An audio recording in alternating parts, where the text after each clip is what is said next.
All right, so we are going to start blocking the primer. We just primed this yesterday. As long as it sits overnight, it's cured out enough to start blocking on it. So what I got here is a DuraBlock sanding block and sticky 320 sandpaper. And we're just going to start working the areas that had the body filler on it, but there was kind of body filler everywhere. So we'll probably hit the whole thing with the block anyways. So the idea here is to flatten it out and always keep the block moving, and you never ever want to go straight with the block. You always have to have the block turned at a 45-degree area if you're going to go straight line sanding with it. Or you work at a 45-degree angle. See how I'm working at a 45-degree angle? Or you can work straight, but see how I got the block turned sideways. Otherwise you could potentially, the sandpaper could cut into the primer, and then you're going to see those straight line scratches. So we're just going to work all of this area. You can see that the orange peel is starting to come out, and if you have like a low spot or a high spot from your body filler, you'll see it. And then you just keep working this out until this is all nice and uniform. This should take probably, I don't know, about 20-30 minutes of working this out. This hood isn't that bad. This is the worst spot that had the most body filler on it. So we're just going to work and sand all this out. You can even see the halos from where the body filler was underneath, which helps you identify where you really have to make sure that you sand those out. All right, we got you in the tripod now, so it's time to get serious. So I stepped this up to a round block. The way that this hood is, it's curved this way, but then it also curves right away like this, upward. So concave to convex. So when I was using this flat block, because it's round like this, when it comes through here, I don't like how it's cutting.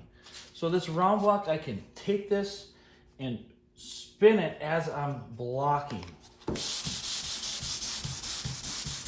this is going to take this out a lot. Okay, right away, just taking out right away. See how it's disappearing? Just with a couple swipes. You always want to make long, even strokes. And I'm turning this block ever so slightly in my hand as I'm blocking. Now with that block, I couldn't get it out. It was going to take forever. Just by switching to this round block, it floats in those contours and takes it right out.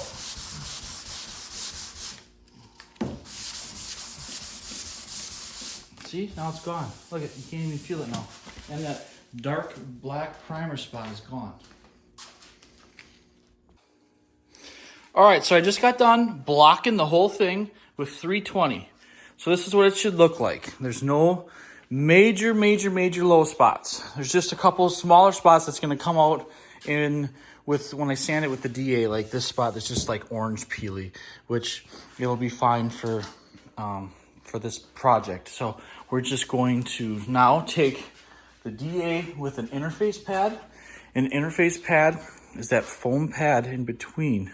It's just a Velcro pad, and it helps cushion, and it helps make all the contours a little bit easier to sand. And it also softens the blow of the 400 grit. So it says it bumps it up one sandpaper size, but I don't believe that. So it just makes it easier, and it softens it a little bit. So we're gonna take 400 over the whole thing, and then it'll be practically ready to paint after we red scuff it.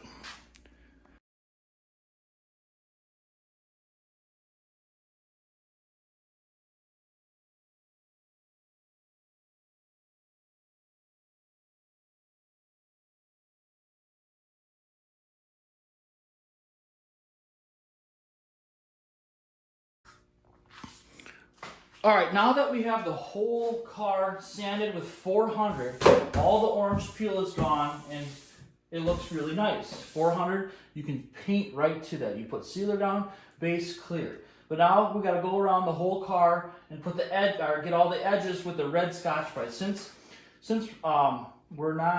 we're painting the whole fender and painting everything complete, we can use red Scotch-Brite. Otherwise, you'd have to use a gray Scotch-Brite.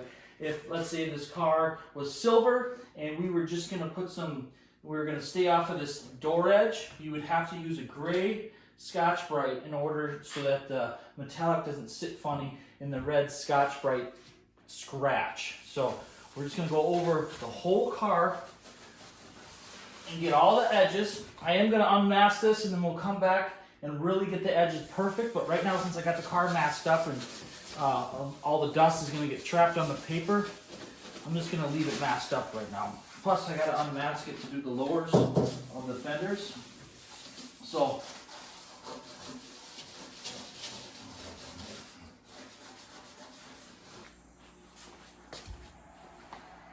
alright, so everything is sanded with 400 now. Everything is Scotch-Brited.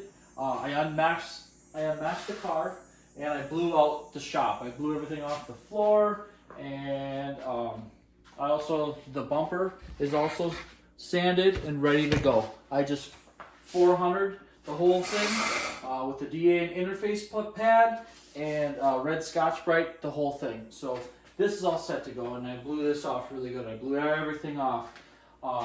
So now what we're going to do is get it ready for masking. So what I'm going to do is just use glass cleaner. We are going to just do an initial prep on the car so we can have clean surface so that we can mask it.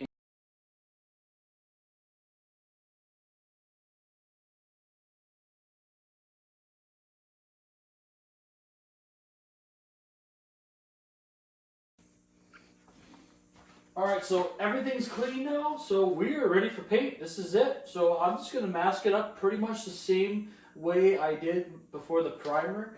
The only difference is going to be I'm going to paint a little bit more down inside where these flip-up headlights are, just so that it looks a little bit cleaner down in there.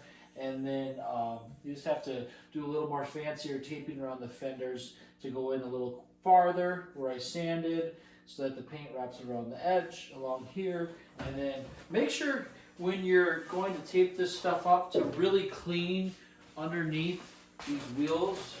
The fender liner keeps a good job of keeping them clean, but you don't want this paper flapping out when you're clearing, especially when you're clearing, because that has the highest pressure when you're clear coating. And sometimes the tape, since it's so dirty underneath there, everything can just blow in and then make a big mess. So always clean the back sides of the fenders. And yeah, so let's get this thing taped up. Here we go. Alright, so I wanted to show you this part as I'm masking this up. Everything right here along the fender, the sticky part is down facing the door. So you just tuck the tape in and you try to make that tape kind of rest against that fender. You always can't, but a lot of paint's not really going to get in there too much, but it'll be okay. Down here, we just back tape where the fender edge, and I just tape to the rocker a little bit right where the fender wraps around the bottom. So then we back tape here, which the sticky side is out. Just back tape along the fender, wheel well there. Same here. Now in the fender to hood gap is where it gets tricky. I did what's called a reverse here. I reversed masked it, and I folded the sticky sides towards the fender, but then I flipped it and the sticky side is up right here, okay? So that's gonna create like a soft edge. See how it creates, there's just a little gap. The paint's gonna get down in there, and we can take care of that later with some buffing or with shine it up with some compound and a rag. It'll come right off. So I did that the whole way. A little bit of back masking up here in this corner. We're gonna have to use some foam again. But here, now I went inside the hood a little bit. Instead of before when I masked it for primer, remember we had this hanging over? We want this paint and clear coat to try to wrap around as much as possible. It'll get around there, especially when the paint, oh, there goes the flag. When the paint gets shot down in here, it's gonna go down in here and it's gonna go shh, like this. And it will wrap around this edge a little bit, and that's what we want. So that's why I have it taped just a little bit on the inside of the edge there. Same thing here, just reverse masked it, put some 6-inch paper. I ripped some 2-foot paper in half, or 18-inch. So that's what we're gonna close this hood, and just be careful when you close the hood. I say to be careful when closing the hood so that this paper is nicely tucked around like such. And then if you get caught, like over here in this corner, you have to push it down in there. Check this edge. That looks like it's holding on just now. Shut this and always latch it when doing fenders. And we forgot to tape off the back sides of the hood windshield wipers again. So, all right, everything is ready, masked up for paint.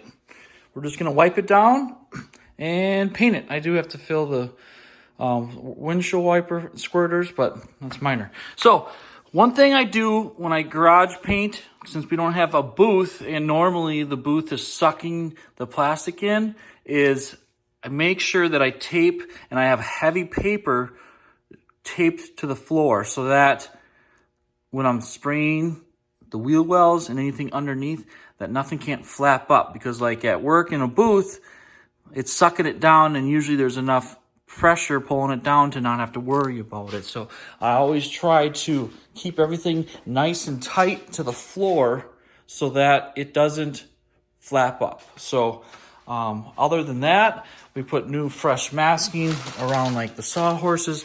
I do have the front bumper up a little bit so I can get paint around this edge. I will paint it just like this. I don't have a bumper stand, so I have to usually just paint everything flat like this. There's enough room in here for me to get my gun in here to make sure that the paint gets around the edges.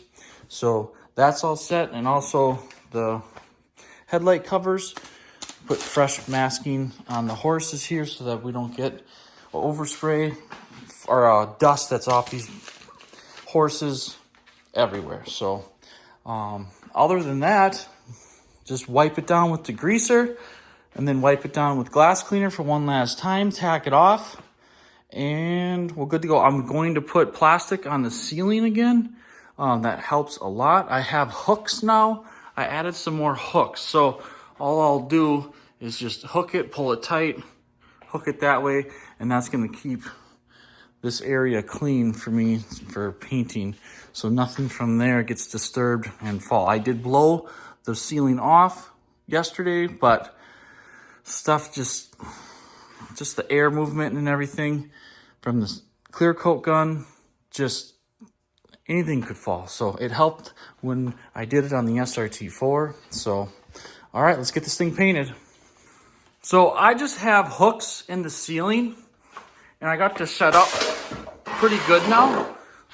So just pull the plastic. I start off in the back here and then I just pull it like such. Come up here to my hook, pull it tight, boom. And then I got other hooks over here, right here, this one. Hope it reaches. I'm gonna have to move this one. All right. So the products we're using for this job is going to be Lesinol Primer Pro Black, and you use this hardener, and then to convert it to a sealer, you use a sealer reducer, and then we put one coat of that on, and here's the base we're using, which is Wanda base. We took a picture of the car with the camera and came back with a great match in Wanda, and we're going to be putting 3 coats of that down. And then the clear we're using is Pro Air Clear Fast, and this is mixed 2 to 1. And here's the hardener for it. All right, so let's tack rag it off. Get that all nice and clean, and we're ready to paint. I put some water on the floor, and we're ready to go. All right, the gun we're using is a Soda Jet 3000. It's a great gun. This came back out in the early 2000s, mid 2000s. Great gun, one of my favorite guns. We're going to put 1 coat of sealer down.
All right, we're ready to put some base down. We're gonna spray this at about 18 PSI. We're gonna just put 3 coats down.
All right, so we're all ready to clear, and I'm gonna judge on how much clear we need with 2.5 coats-ish. It depends on how that first coat lays down.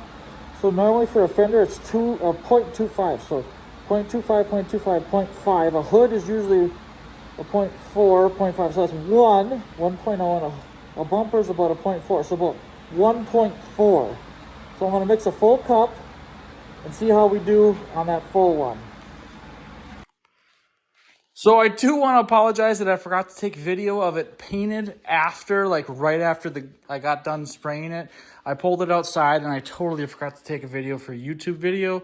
So this is where we're going to pick up where we left off. Basically, I haven't really touched this fender at all except for a couple nibs right there, but this is what it kind of looked like out of the gate. But so what I'm doing here is starting the buffing process, which you can see I already sanded this. How I like to do the buffing process is I use 1,000 grit by hand, 2,000 grit by hand. These are both wet sanded. I use water. I have a bucket of water here, and I use this balsa block, okay? This is something you can pick up from Hobbytown, USA. It's soft. It's got a little give to it. And I don't know, I was taught on using one of these for flat sanding, and it's what I use. So I'll take this, and I'll take the 1,000, and we'll go over the whole thing with 1,000 grit. The whole thing. I'll try to stay off the edges. Don't get too close to the edges. Then I'll come back with 2,000, go over the whole thing twice, double it. So whatever you did with 1,000, you got to do double with 2,000 is my rule of thumb, because you want to get all those 1,000 grit scratches gone. It's very important. So I'll go over the 1,000 until I'm satisfied, getting out little imperfections here and there. And then I'll go over it with 2,000. I'll go over it twice. Got to make sure you get those 1,000 grit scratches out. Otherwise, when you buff them, you might see them. They'll be shiny, but you'll see them. Then I'll come back with 3,000 grit on a DA, wet. Go over the whole thing. That's really going to make that 2,000 grit easier to buff. Then on this black car, we'll take it up to the 5,000. Just go over it lightly with 5,000. Now, the bigger nibs, there's some bigger ones that I went and hit first, okay? Sometimes you get little fish eyes, you'll get something. So I went around the whole car right when I got done painting, and I took a touch-up brush and I touched it with clear. You get imperfections that are fish eyes. It happens with garage paint jobs. So touched them up, and then I came back and I took a razor blade and I sanded them with a razor blade's edge. Pretty much what I do, I don't recommend doing this, especially if you've never done this before, but I've been doing this for 15 years, so it's like second nature. But there's a dirt nib right here. See that? See that dirt nib right there? Right here? So what I'll do is on the big ones, now that's not that big of a one, but you take it and you scrape it flat. And it really flattens it off. See how I didn't get it out yet? So you continue to work that out. I have a lot of clear on here. I got 3.5 coats of clear on here. I used a lot more clear than I thought. See how it flattened that off?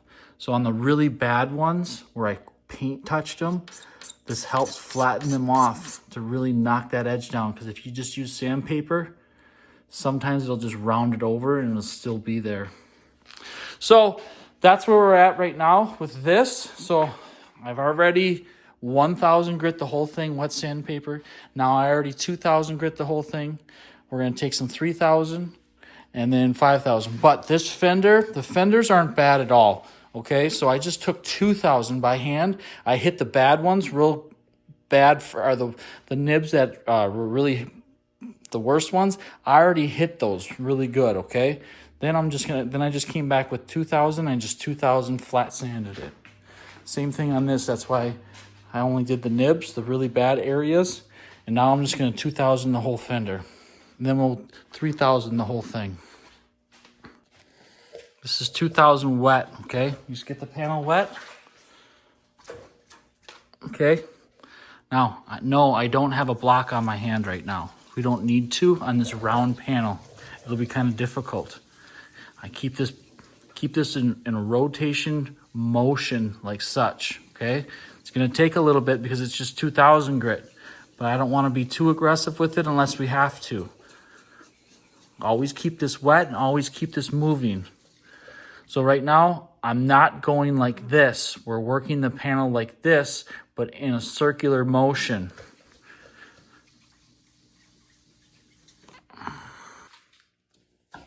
We'll put you guys in the tripod.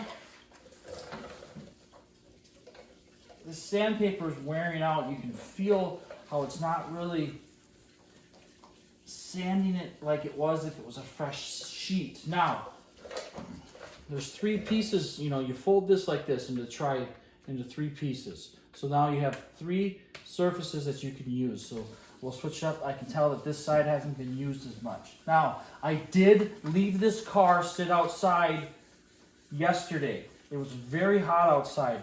The metal temp, I took a temperature gun, and it was 100 degrees, the paint temp, out of the sun. I had it sitting in the sun all day. It really helped it cure up and harden up. Now, it's not completely cured.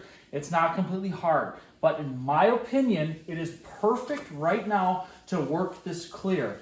It's soft enough to sand, but it's not too hard to buff. If you let some clears, it all depends on the clear. I've been using this clear for a long time. If you catch it at the right time, it makes your job easier. Some clears, if you catch it at the wrong time and you wait too long, it will really be hard to buff, really hard. So in my opinion, it all depends on your humidity and your temperature and how much clear is applied and how many days. And I just know, it's something hard to teach without actually you feeling if the clear is a little soft or how hard it is and how much you've used this. I've used this clear that I'm using. I've used it on a lot of restorations. So I've had to wet sand a lot of stuff to make it look like what we're trying to make this car look. So we're just gonna keep going until we're satisfied and we get all the dirt nibs out that we want with this 2000 grit. Again, this is just 2000 grit wet. You can use a block on the side here if we want. It's probably not necessary because these fenders are just so round that use a little bit here, it'll help. But it's gonna shine so well on these fenders that you can use your hand. Again, I'm not pushing with my fingers, I'm gliding and letting the paper cut. There's a difference there.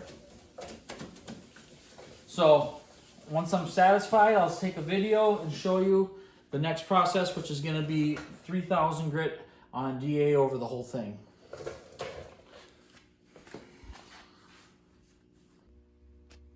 So here's one of the benefits to using like a 5000 and a 3000 grit. It actually sands it so fine that it actually starts to shine it up. And I can see if there's gonna be anything that I don't like by just catching it in the right light. Now, it's gonna be great. So I just wanted to show you on how fine that 5000 grit sandpaper is. So follow along and let's get this car finished. All right, so we got the blue pad on the wheel, and this blue compound, you barely use any. That, way too much. That is the correct amount. Like, it goes such a long way. That's too much. It came out way too much. Like, this is how much you want on the car. I always apply it on the car like that. Just a little bit. It goes a very super long ways. So I already went over it with the black pad, so we're almost done. And we'll get this thing outside and see what this thing looks like outside shortly. Okay, here, I gotta make a video. All right, the Miata is all done. Look at that thing in the sun, in the shade, in the reflection. Look at that. I have a lot of time into buffing this car. A lot more than I liked, but that's okay because it's black, and black always takes double to triple the time. And I wanted to make sure that everything's right on it. So, but for the most part, of course, the thing turned out great. And we were just washing it all up, getting it all ready to deliver the vehicle to the customer. And this is what it turned out to be. So I went over it with a 4-step buff process, white wool, white foam pad, blue or black, and then blue pad. And 3 different compounds, white, black, and blue. So this project is all done. I'm gonna take one last look at the shine, and it is really nice. I also went above and beyond just in case. Oh, look at that, that's cool. They don't make cars like this no more. Well, I also went above and beyond on this, how we would do like a full respray just in case she wants the rest of the car resprayed, because it kind of was talked about. So if that ever happens, the orange peel would match everything else too. So, but all done.